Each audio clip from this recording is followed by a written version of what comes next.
Está no ar! O mais tradicional podcast sobre corridas do Brasil. Os comentários e o debate sobre automobilismo de um jeito que você só ouve aqui. A partir de agora, Thiago Raposo, Diogo Gomes e Fábio Campos apresentam Café com Velocidade. Café com Velocidade. A dose certa na análise do esporte a motor. Para você que nos ouve no cafécomvelocidade.com.br, estamos começando a edição 618, um pouco diferente nessa semana. Eu e Diogo Gomes estamos cá no domingo gravando sobre a MotoGP, logo após o final da corrida, para vocês receberem esse bloco aí um pouco mais cedo nessa semana, já no domingo. Já começando a ouvir o Café com Velocidade, já entrando no clima. Nós teremos sim o programa na segunda-feira à noite, gravado sobre Fórmula 1 aí, um aquecimento, né, para o GP da Bélgica, mas enquanto isso você já recebe aí uma edição, um primeiro bloco mais cedo para que vocês coloquem aí em dia os programas de vocês. Eu sei que muita gente escuta mais de um podcast e dessa forma a gente facilita. Antes de chamar o Diogo Gomes, eu quero dar só um recado, né, que a gente fez aí nas duas últimas etapas da MotoGP, uma gravação especial. Foi um programa que não foi divulgado publicamente, era um programa em que você tinha que fazer por merecer o programa, por assim dizer. Nós fizemos uma promoção, então você tinha que ir ou no seu Twitter, ou no seu Facebook, ou no seu Instagram, ou no seu WhatsApp, e compartilhar o link do programa, marcando 3 amigos, e quem fizesse isso receberia, né, o link da edição dos 2 programas, né, das 2 corridas anteriores da MotoGP, na República Tcheca e na Áustria.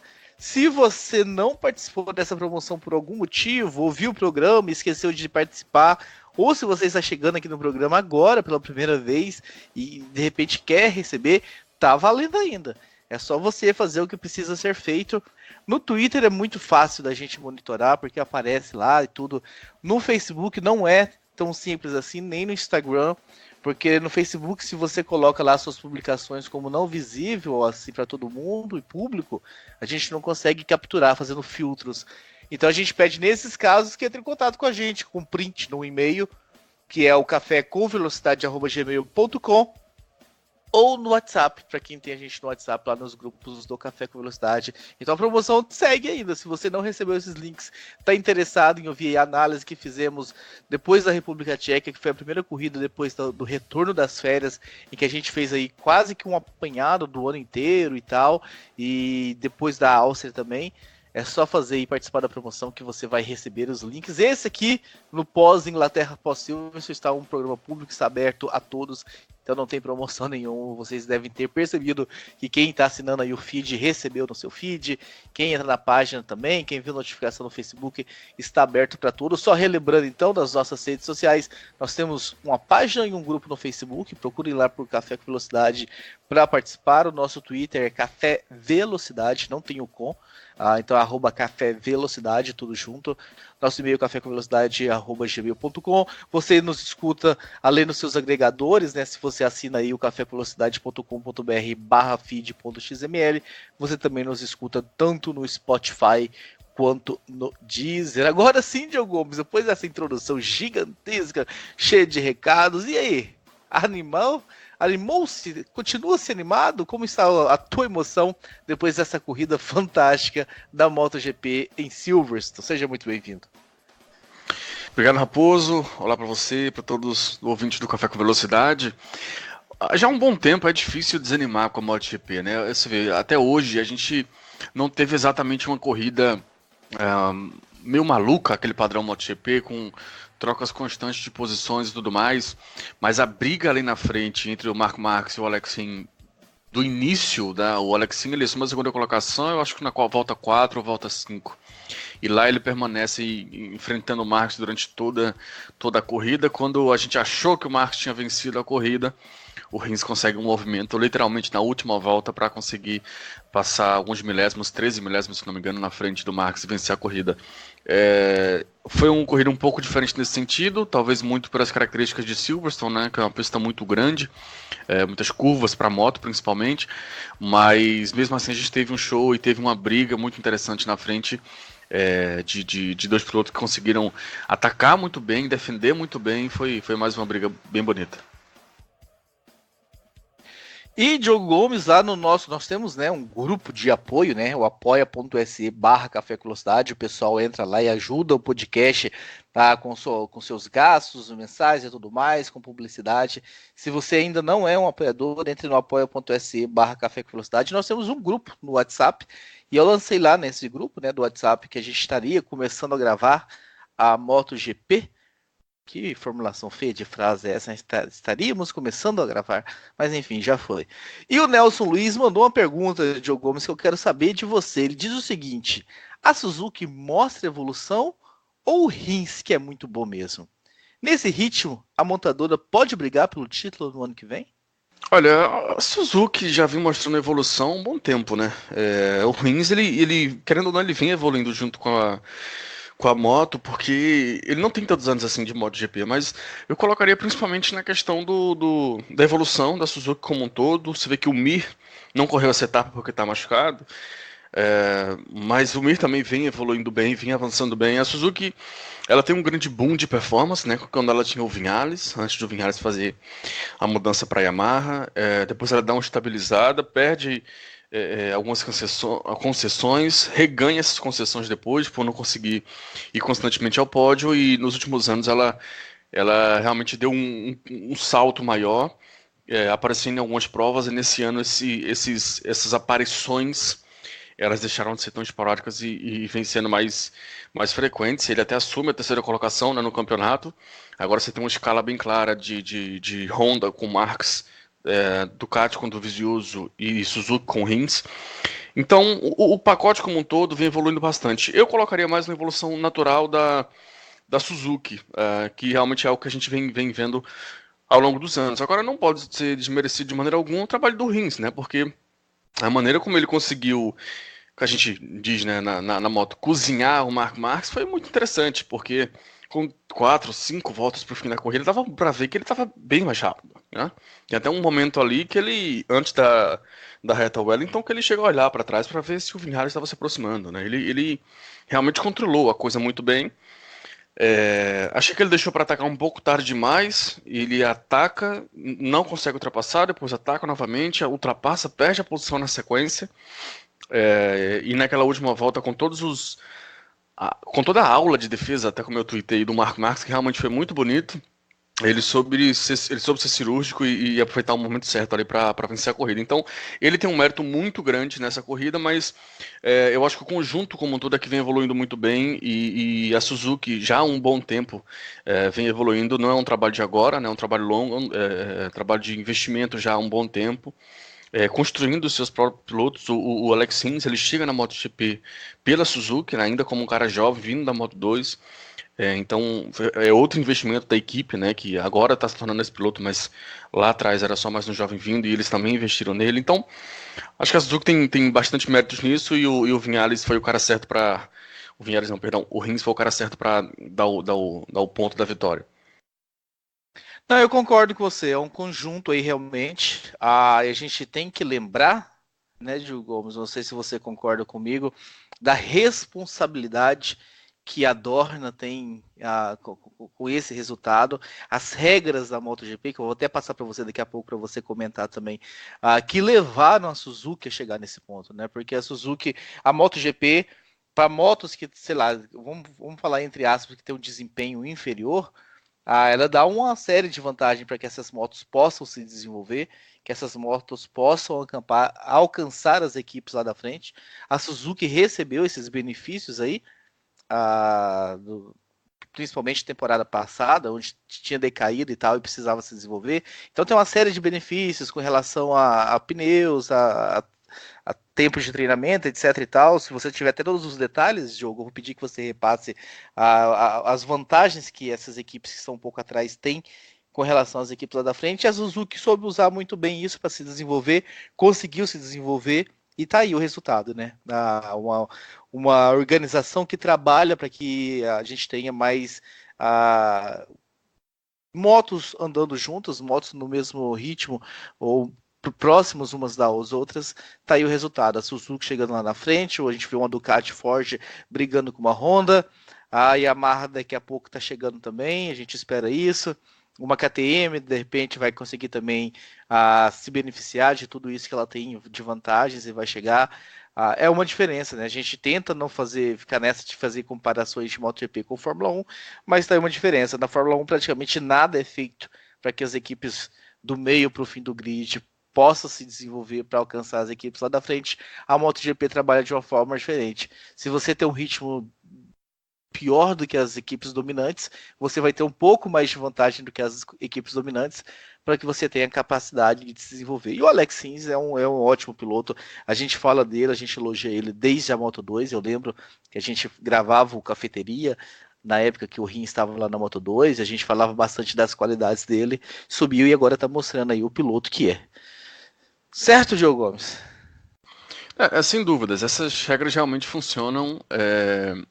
A Ducati é um exemplo até maior do que a Suzuki, né? Claro que a gente está falando da Suzuki porque foi o que nós tivemos mais uma amostra agora, pouco pra gente. A gente está gravando isso logo após a corrida. Mas a Ducati é até um exemplo maior. A Ducati, ela, principalmente no período de Rossi ali, né? O Rossi ele sai da Yamaha, faz a transição para a Ducati e ficou todo mundo naquela dúvida, pensando no que poderia acontecer e tal.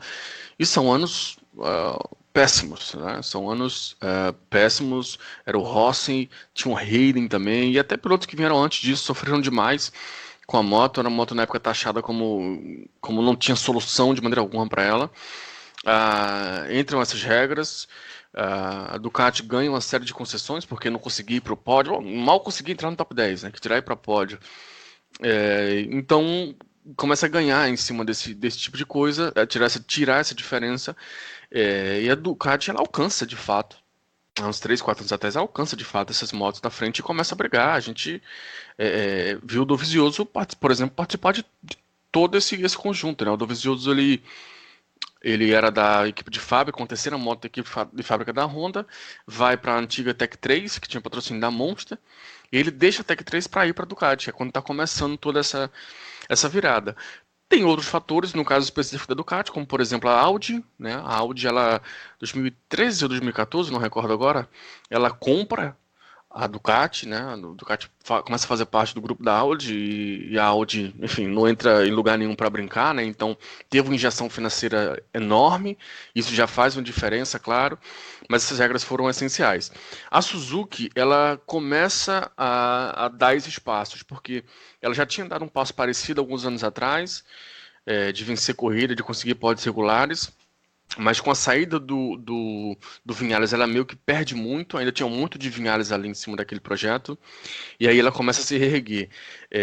Com a quantidade de pódios que eles conseguiram no ano passado, né, eles perderam as concessões. O último ano foi o último ano de concessões, ou seja, eles tiveram após a vitória do Viñales, eles tiveram 2, 3 anos para ir evoluindo, conseguiram evoluir. Eu recordo bem que, inclusive, o chefe de equipe comemorou o fato de eles perderem as concessões no ano passado, porque, claro que é ruim ele perder essa vantagem, mas ele prefiro ver mais o lado de que a gente está perdendo porque a gente está avançando. Então eu estou feliz que a gente está avançando, e esse ano 2019 era de fato um ano de afirmação de que aquilo que foi trabalhado, aquilo que foi permitido fez diferença, e tá aqui a comprovação de que já tinha feito com a Ducati, fez com a Suzuki, e eu diria que é questão de tempo para fazer com a KTM. A KTM ela teve um grande baque em toda essa progressão de desenvolvimento dela, porque a relação com o Zarco é o pior do pior que pudesse acontecer. O Zarco ele sumiu, e em tese era o cara para levar a moto para cima, e enfim, isso definitivamente não está acontecendo, como a gente sabe. Hoje, inclusive, já foi anunciada a ruptura, né? O Zarco sim, não continuou. Já foi anunciada a ruptura. Hoje fez uma corrida péssima, inclusive. Se envolveu no acidente com o Miguel Oliveira, caiu, abandonou. Entre aspas, o companheiro de equipe, né? A equipe satélite da KTM tirou, basicamente, quase que deu um empurrão. Comparando com Fórmula 1, Red Bull e Toro Rosso. Nesse esquema. Inclusive, aventuras. Isso. E isso foi um grande baque, mas em termos de desenvolvimento e em poderio financeiro, e a gente acompanha outras categorias de moto, sabe o quão forte financeiramente é a KTM, uma hora vai acontecer, sabe? Uma hora vai acontecer. Você tem a ideia de que realmente isso uma hora vai chegar lá. Então, merece a MotoGP de ter agora essas equipes nessa posição de brigar e de ter um cenário ainda melhor nos próximos anos. Não foi fácil, a gente já explicou aqui em outras vezes, eles tiveram que brigar e bater de frente com Honda e com Yamaha, isso com Honda todo dia indo na mídia gritando de que ia sair da categoria. Eu tô tentando me lembrar o nome das motos, Chapos, acho que você vai lembrar. 2011, 2012, ali tinha umas motos especiais que eram mais fracas, motorização menor e tudo mais. Metade do grid era dessas motos. O Alex Rin, inclusive, corria com essas motos. Tem um nomezinho específico para elas, eu vou ver se eu lembro. Que eram, tipo assim, eram motos clientes, eram motos que não tinha moto de fábrica para compor o grid, tinha, sei lá, 12 motos.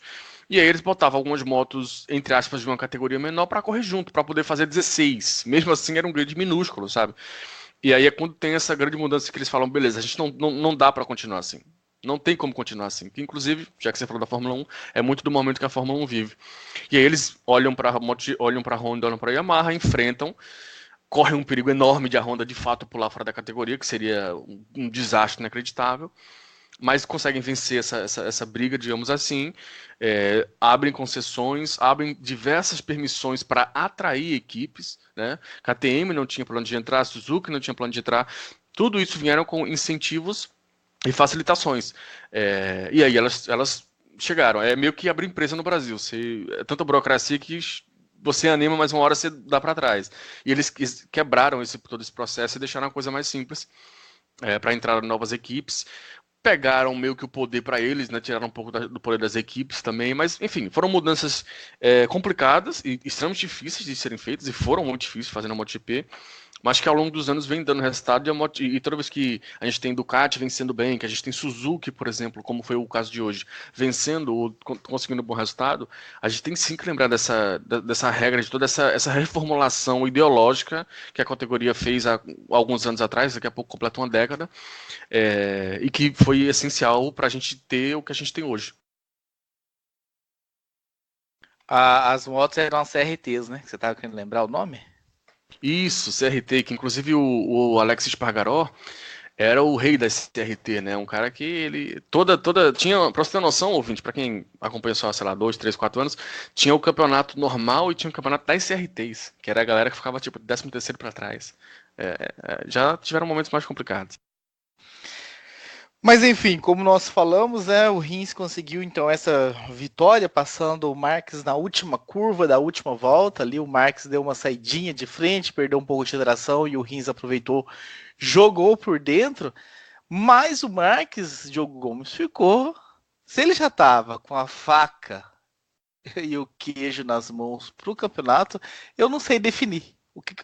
Como é que ele ficou agora, porque o Dovizioso, né, se envolveu num acidente no início da corrida, o Fábio Quartararo, que tá fazendo o campeonato também, sabe, que merece aí aplausos, falamos dele nos últimos 2 programas aí que gravamos, mas o Quartararo acabou caindo na primeira curva e o Dovi, que vinha atrás, não tinha como desviar, passou em cima da moto do Quartararo, caiu, a moto do Dovizioso pegou fogo, ele teve até que ser retirado de maca e tal, mas depois apareceu ele andando e tudo mais, com dificuldades, mas andando.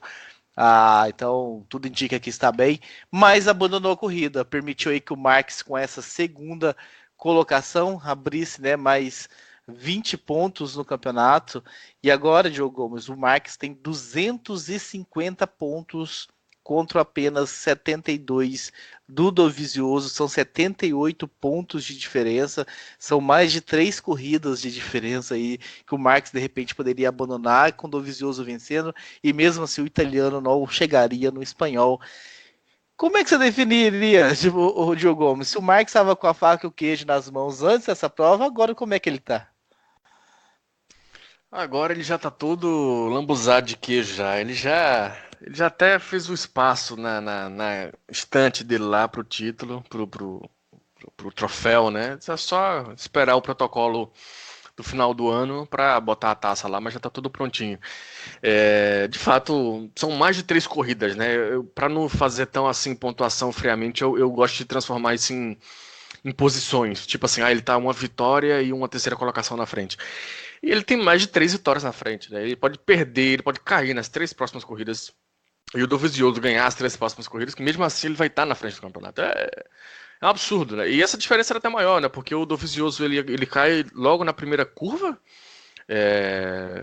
Não tem culpa nenhuma, né? O Fábio Quartararo perde a traseira da moto na primeira curva e o Dovizioso não tem por onde correr, acaba batendo e sofrendo até uma queda forte, fica um tempo lá no chão. Foi socorrido de imediato, parece até que tá bem e tal. A gente, né, durante a semana que devem sair mais informações, mas não teve muito o que fazer e se prejudica demais para o campeonato, né? Mais de 3 corridas agora para tirar do Marx com esse piloto, sendo esse piloto que o Marx se tornou, não agora, né, já há um bom tempo, de que não só é extremamente rápido, não só sabe ultrapassar, não só sabe defender, como ele deu uma aula de defesa contra o Rins nessa corrida, mas que também consegue ser constante. Então é difícil não, é impossível. Agora a gente chegou num ponto que não tem muito mais o que fazer. Sei lá, um acidente do Marx, que ele possa perder algumas corridas, como aconteceu o Lourenço, seria a única chance, mas enfim, ninguém vai torcer para ninguém cair e se machucar, né? Então a situação fica mais complicada. Mérito do Marx, né, que consegue se regular lá na frente, e dessa vez a gente não gosta de citar sorte nem azar, mas dessa vez foi sorte e azar, e muito azar no caso pro Dovizioso, que estava no lugar errado, na hora errada, não teve muito o que fazer, nem como se defender ali. Cuidado, hein, de usar esse termo sorte e azar aqui, que o Fábio Campos fica louco da vida. Vamos falar um pouco de Yamaha agora, Diogo Gomes. Valentino Rossi teve aí um belíssimo sábado, né? Conseguiu aí se classificar na segunda colocação. Até comemorou bastante essa posição no pódio e tudo mais. Tem uma imagem muito bonita, né? Que se transformou em foto depois também, que é uma tomada pegando os dois de costas na mesma tomada, o Rossi e o Marx seguindo com a sua moto e o Rossi de braços abertos, os dois punhos levantados, comemorando essa segunda colocação. Até começou bem, conseguiu manter essa posição, né, nessa segunda colocação, mas depois foi superado pelo Rins, depois pelo Viñales, acabou perdendo um pouco o ritmo. E o Viñales, pelo contrário, foi subindo e chegou muito forte na frente dos dois da frente. Me deu até a impressão que se tivesse mais uma ou duas voltas, que ele estaria nessa briga pela vitória aí. A gente começa a ver, então, uma melhora aí, pelo menos a tímida ainda da Yamaha, mas uma melhora da Yamaha, né? Porque a Yamaha ela é muito... Ela dá o direito pra gente de ter dúvidas com relação ao que ela consegue ou o que ela pode fazer, né? Porque ela já subiu e desceu tantas vezes e a gente já teve tantas vezes a impressão de que, poxa, agora vai, ou poxa, agora não vai, só ano que vem. E eles vêm ou não vêm, enfim, é confuso, é difícil entender a Yamaha, o conjunto da Yamaha, da equipe de fábrica principalmente.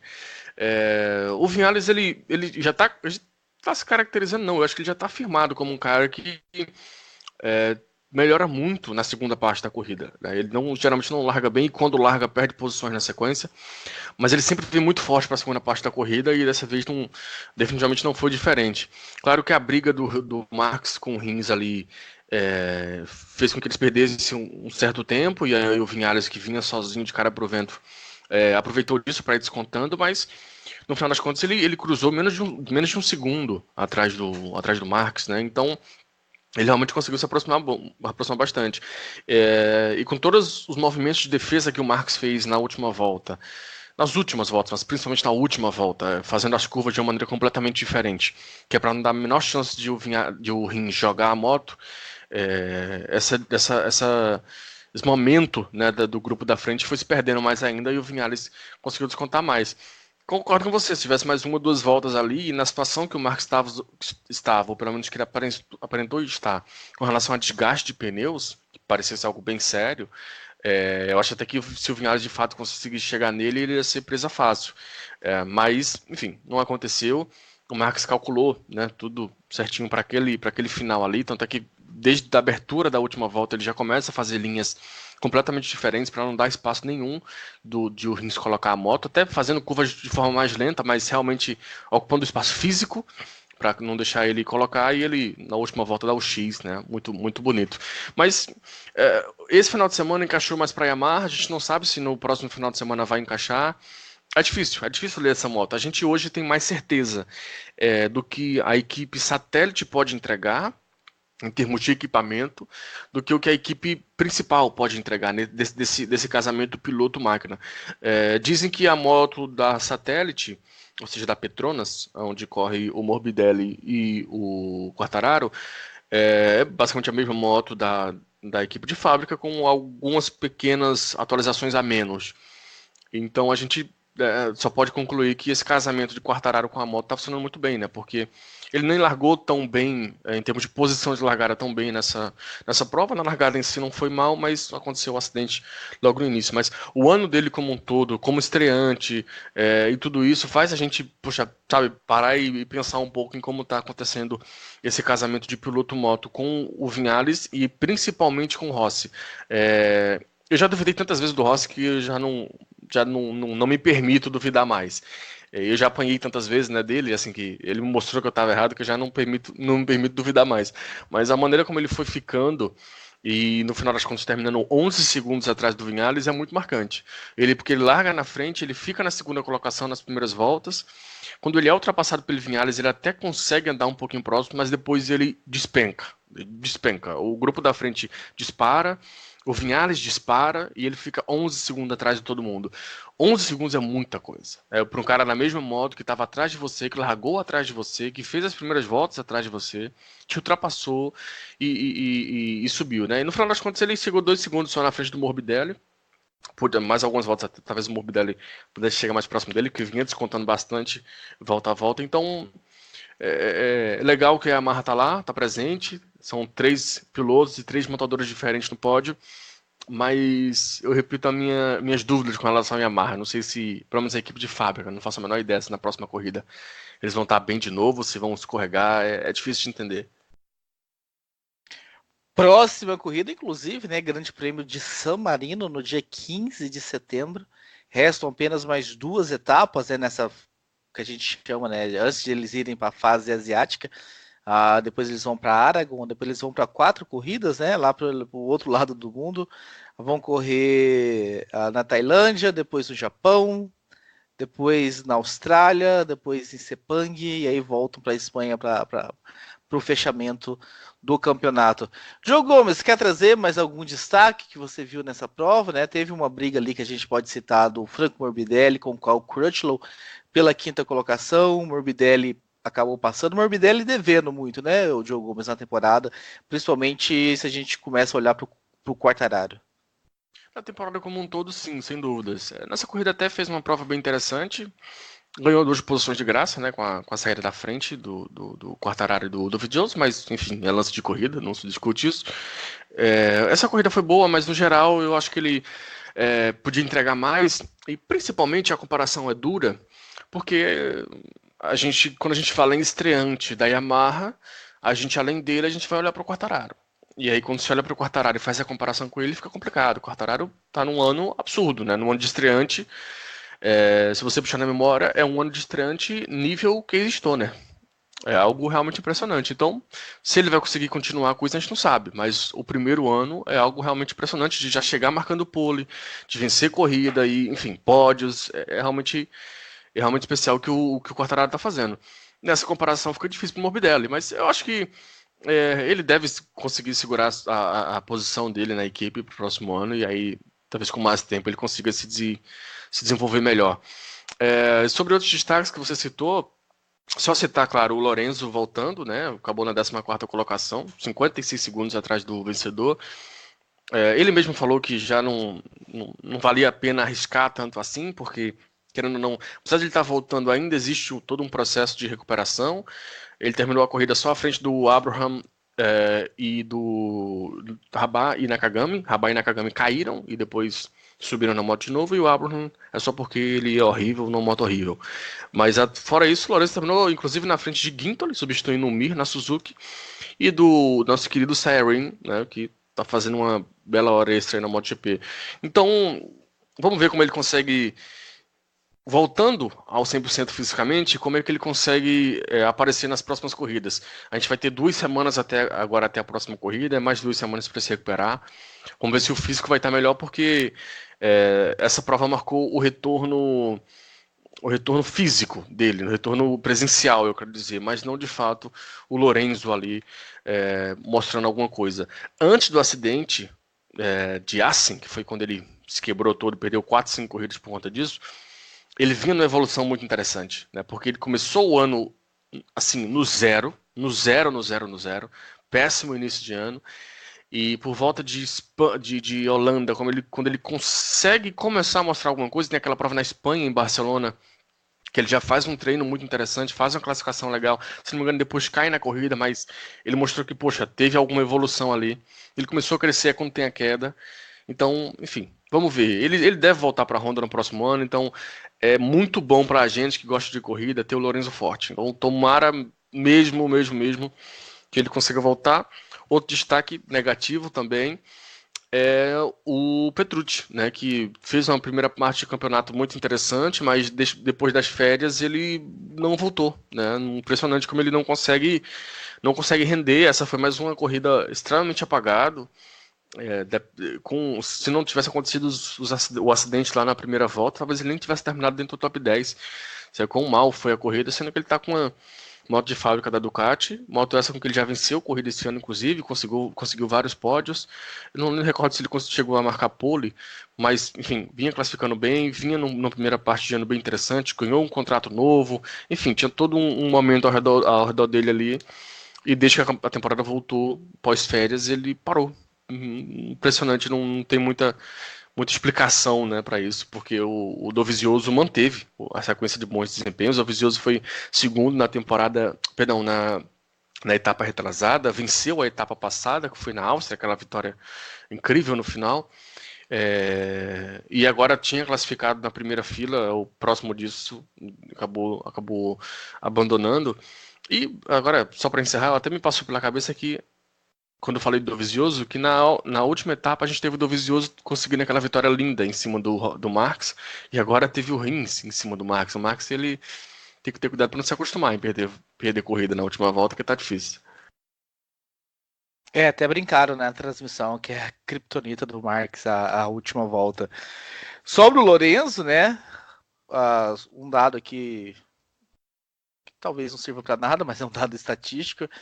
Ele tem 3 vitórias na MotoGP em San Marino, e se a gente contar categorias de base, ele tem 4, né? Porque na estreia de San Marino no calendário da MotoGP em 2007, ele estava na 250, ele ganhou, então são 4 vitórias ao todo aí, contando todas as categorias do Lorenzo, então é um lugar que ele sabe andar, terá aí mais algumas semanas de recuperação, talvez seja a chance aí dele começar a mostrar que tem condições, começar a ensaiar uma recuperação e tudo mais. Vamos ver o que nos aguarda aí essa prova, esse desempenho do Lorenzo em San Marino. E eu acho que é isso, Diogo Gomes. Você quer acrescentar mais uma coisa ou nós passamos a régua e encerramos este primeiro bloco? Eu só queria dizer que isso é algo que não vai acontecer agora, nem no próximo ano, talvez nem daqui a 2 anos, mas uma hora vai acontecer, e quando acontecer eu vou voltar e dizer, eu estava certo, que é a solução do Lorenzo é a Yamaha, e a solução da Yamaha é o Lorenzo. Um dia esse casamento eles vão reatar, eles vão verificar que, olha, realmente, eu sem você sem mim não dá certo. Eles vão voltar e a coisa toda vai funcionar. Repito, não vai acontecer no próximo ano. O Lorenzo tá com a Honda. Na Áustria, o chefe de equipe da Honda falou que, enfim, não tem chance de esse contrato não acontecer. Mas uma hora ele vai voltar e quando ele voltar, isso vai funcionar muito bem, pode ter certeza. É muito de estilo, sabe? O Lorenzo, ele foi criado sobre um estilo e agora ele meio que é colocado a enfrentar outros estilos. E claro que ele é um grande campeão, então ele vai se adaptar. Uma hora vai, como mostrou na Ducati. Uma hora ele vai se adaptar. Mas a Yamaha ainda tem muito de Lorenzo dentro daquela moto ali. Aguardemos, eu concordo com você, eu acho que pode sair boas coisas daí, mas antes desse casamento ser retomado, eu tenho esperanças de que ele possa aí mostrar alguma coisa, como foi na Ducati, né? Derrapou e começou a entregar que de repente se sair uma renovação, eu sei que está complicada essa renovação e tudo mais, mas se sair essa renovação para o ano que vem, com um pouco mais aí de tempo na moto, com o pessoal da Honda conhecendo um pouco mais o estilo dele também, de que eles possam de repente fazer algo um pouco mais estilo Lorenzo e que ele possa vir andar muito bem. Mas eu concordo com você, seria um belo fim de carreira, um belo retorno aí para fechar realmente aí, de repente conquistar mais um título, ele na Yamaha. Então é isso, meus caros, nós encerramos aqui este primeiro bloco dessa edição 618, diferente, né? Um programinha saindo no domingo aí para vocês, para a gente medir um pouco como vai ser. Lembrando que quem quer receber os blocos da MotoGP, que foram gravados especialmente aí das duas últimas edições e que tinha que ir lá nas redes sociais e tudo mais, é só fazer a sua parte que a gente manda o link. Se você de repente já fez e não recebeu o link, entre em contato com a gente mandando o seu print no cafécomvelocidade@gmail.com que você vai receber na hora. E lembrando que vai ter programa sim da Fórmula 1, aquecimento aí para a Bélgica na segunda-feira à noite. Então mandem seus e-mails, vocês que estão ouvindo esse bloco da MotoGP, mandem seus e-mails e participem também, ajude-nos a fazer o bloco da Fórmula 1. Então é isso, um abraço para todos vocês e até o segundo bloco.